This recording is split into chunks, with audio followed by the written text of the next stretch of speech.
Sanitation के बारे में मॉर्निंग 4 o'clock से पूरा चांगला इंटा से मायापुर तक हमारा GSMs की तरफ से नियरली 500 लेबर्स को लगा दिया है। इसमें पूरा पीसफुल पोजिशन होने के लिए और सैनिटेशन भी अच्छा करने के लिए हमारा सैनिटेशन वर्कर को हम हैट्सअप बोल रहे हैं। सुबह 4 बजे से अब तक भी फिर काम चल रहा है, अभी भी कर रहे हैं। पूरा एंटायर ऑल द डिपार्टमेंट्स के लिए पूरा police, transport, water works, RTC, GSM से हम पूरा मिलके क्योंकि काम अच्छा कर लिया है। ये पूरा भाग्यनगर गणेश उत्सव समिति और सिटीजन्स ऑफ ओल्ड सिटी पूरा हमको सपोर्ट कर रहे हैं। और हमारा मेनली हमारा सैनिटेशन वर्कर जो है वो लोगों को हम पूरा GSM से शुक्रिया बोलते हैं। सुबह 4 बजे से अब तक 10 बजे भी काम कर रहे हैं। वो लोग पूरा वर्कर्स अच्छा 3 शिफ्ट में काम कर रहे हैं। इसके लिए हम पूरा आप लोग जो पूरा सपोर्ट, मीडिया भी पूरा सपोर्ट करें।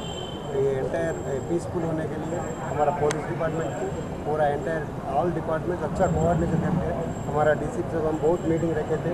पूरा डिपार्टमेंट मिलके ये पोजीशन अच्छा हो गया, सैनिटेशन भी अच्छा इम्प्रूव कर गया और भी फ्यूचर में भी हम पूरा मिलके पूरा डिपार्टमेंट के साउथ जोन में अच्छी काम कर रहे हैं। अच्छा लगा आपको? हम तो आप सिटीजन्स फीडबैक और मीडिया फीडबैक बहुत अच्छा आ रहा है और ये हम बहुत खुशी की बात है। फ्यूचर में इससे और अच्छा करने का कोशिश करें।